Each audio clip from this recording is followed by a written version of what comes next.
Far side.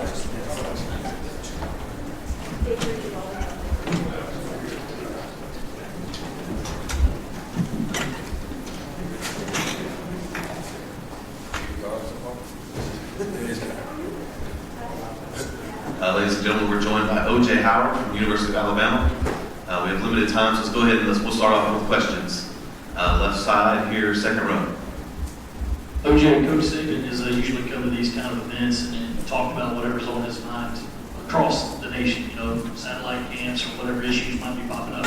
Does he talk about those issues in college football with you guys? Yeah, a little bit. Some things, not mainly satellite camps, but Coach usually talks about, the 3+ guys, the guys that are hunting for the draft. Probably one of the things he talks about with us the most, not satellite camps really at all, but, just the process of that, what he looks for out of a guy who wants to leave early, and that whole process. Also on the left side, second row. You guys lost a couple coaches and coaching jobs at other schools. How do you go about replacing guys like Kirby Smart and Jeff Dillman who within last year? It's always, you always want guys to move on. Happy for those guys. They're always a part of our family. We support them in their decision. But I think Coach Saban does a great job of, bringing them guys in that are built for the same process and are held to the standard that we want them to be held to. So we're happy with those guys that we know, but at the same time, we have to bring in new guys to fulfill their shoes. Right side, third row. Okay, obviously, the championship game was a huge breakout game, especially in the passing game for you.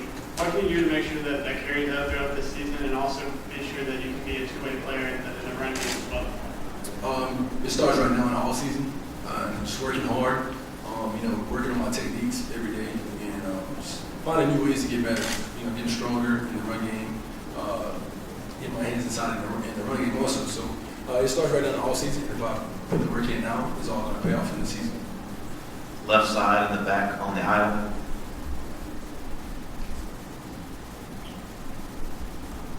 Can you assess the quarterbacks and do you have any concerns about the offense compared before you got over this one? I think each quarterback is doing a great job right now of doing what the coach is asking of them. Right now we're doing a little bit of our playbook, not really the whole thing, just running a little some plays. Each guy's doing good right now, so I think we'll be fine. Each year, the past 3 seasons we have had a quarterback. We're in the same shoes. We've been fine those years, so I think we'll be fine again this year. And the offense is looking good. A lot of leaders in the offensive side of the ball, so that plays a big role in helping the freshmen out and adjusting those guys to everything in the playbook. On the right side in the back corner. Following up on the quarterbacks, what's it been like to watch the last 2 seasons where there might have been question marks going into the season, but then to see Coach Kiffin get the most, and as well as a starting quarterback step forward and lead the offense the way they had? It's been tremendous, and it says a lot about Coach Kiffin about how smart he is and what he can do to allow the quarterback to adjust to an offense and to the players that are around him. That was a tremendous, just seeing quarterbacks that had question marks, like you said, from the media and things like that. So, that's why I'm not really concerned about this year. We've done it before, and I know what our quarterbacks are capable of doing. So I'm excited about the season and for those guys. On the left side here in the front row. OJ, all three of you guys have named a unique position, new position coaches this year. How about for you? No longer having Bobby on the field with you guys, but now having Mario lead your group. Coach Williams did a great job for the 3 years that I had him as a tight end coach. He was always very helpful in the coaching aspect of the game and off the field also. So I lost a great friend and man in him, in the coaching room. But Coach Cristobal brings in an intensity and enthusiasm that's second to none. He coaches the hard every day, and I like what he's doing. Already you see a lot of improvement in our tight end position, in the run game, the route running. I'm very excited about the season, what Coach Cristobal brings to us. On the right side in the back row. OJ, your experienced guy has faced a lot of talented players in your college career. Who would you say are some of the toughest cover linebackers you've had to face in the SEC? Cover linebackers in the SEC. That's a good LSU have a lot of guys that are linebackers that are the type of guys that can like run. One year they had a guy named Cornet, he was good linebacker freshman year. But LSU has a lot of good linebackers. Florida also does. So guys that can run with me. Last year Georgia had a really good linebacker that played in coverage really well. So those are just a few guys I can remember off the top of my head right now. And but yeah, that's a couple guys right there. Left side, second row. I know you're probably used to rabid fans throughout the season, but what was it like today coming in and seeing that group of kids right there? Did coaches warn you about that when you come to the SEC communities? That you're going to face these group fans? I wouldn't say warners, but they, kind of that our fans are. We have awesome fans that travel everywhere we go, and just being able to see that this morning just let me know that when the season comes around, they're going to be there also full support. So very exciting moment. Really glad I got the opportunity to sign some autographs from people today. So that was a great experience. Also on the left side. OJ, you've had to go up against John Allen a lot in practice. Just how difficult is it to try to block him and to try to give your quarterback some space? Yeah, John's very powerful.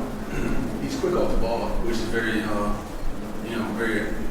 shocking for his size. How fast he comes off the ball. It's like he knows the snap count basically. But allow me blocking John every day, guys like Tim Williams, people like Ryan Anderson every day allows me to be prepared for the game. So we push each other hard every day. He's outstanding, very good player. Right side in the corner. Tennessee's your permanent opponent in the East, and if you would just talk about any improvement you've seen out of Tennessee playing them each year, and then what do you think, or do you have any thoughts on them this year as their pick to win the East Championship? Yeah, each year Tennessee gives us a tough game. I mean, they play hard, with the game with so much tradition behind it. It's always going to be like that regardless. But last year was probably one of the toughest games we played. Their defense competes hard. They're always in the right position to make plays, and that's what makes it so tough to beat them because they very rarely messes up on defense. They're always in the right spots. I'm looking forward to playing them this year. They're a very good team, a very talented team. So those guys have all my respect. And I'm looking forward to the game. On the left side, third row. OJ, obviously, when people play Alabama, they're going to give you their best shot. That's probably their biggest game of the year. A guy like you, how important is it for you to make sure the young guys know that going into each game that you're going to get each team's best shot? I think we try to do a good job of leadership on this team here this year to allow the young guys to know the standard that we're held to here at the University of Alabama. There's a big target on our back, definitely since what happened from last season, but just in general, with us being the tradition that we have, the team that we are, and I think those guys kind of know that. You have to go out there and prepare and treat every team the same because every team is going to play us the hardest. And those guys, they're going to learn quick. Playing in the SEC is a tough week in and out, tough league. So I think those guys will be very prepared for that. Also on the left side, third row. Again, when you come to the University of Alabama, the expectations, the championships, and something about the players on this roster that draws them to those kinds of expectations and that kind of target on their back? I think for the new guys, when you commit to the University of Alabama, basically what you're expected to do. Us as being older guys, we've been through the process for a while, and we know what it takes. It just takes hard work and dedication, put in effort, and just work hard. And when the game day comes, you just put it all on the field. The rest take care of itself. The bar is set high. There's a standard that we're held to at the University of Alabama, and we just have to make sure we allow all freshmen to do the same thing. On the right side in the back row. Hey, OJ. Okay, so last year's offense really explosive. I guess my question is, how's offense look right now going into the start of the season? Right now, we really can't tell as much. Like I said, we haven't put the whole playbook in yet. We're just doing simple things, just to get a feel for the younger guys, to get a feel for the offense. We look good though. We're running the plays that we are, so that's a good thing. But we haven't installed our plays yet that are kind of complicated, But I think we look good at this point. Right side, third row. OJ, could you just talk about the decision to not go pro, and did it change a lot right after the national championship game in terms of your thought process, or did you stay pretty consistent in the consideration that you gave that possibility? Yeah, I would say, it stayed pretty consistent. I really can't, really wouldn't let one game kind of affect me, my decision, So, but, I had goals before the season that I wanted to achieve, so, I wanted to graduate, so I did that. I had some goals from the field. I think I could get better in the run game, a little better route runners. And that's the reason I came back to school, because I want to improve, be the best I can be. We have time for one last question over here on the left side by the door. Wes Steiner with AL.com. OJ, I know it's been a little while, but in terms of Clemson, if you had to give any advice to Auburn playing Clemson right off the bat, what would it be? Be ready to play a tough game. Clemson's a great ball club. Those guys compete. They play fast. And, a great quarterback, great defense. So just be ready to play hard. And that's the only thing I really can say. That's all we have time for. Thanks, OJ.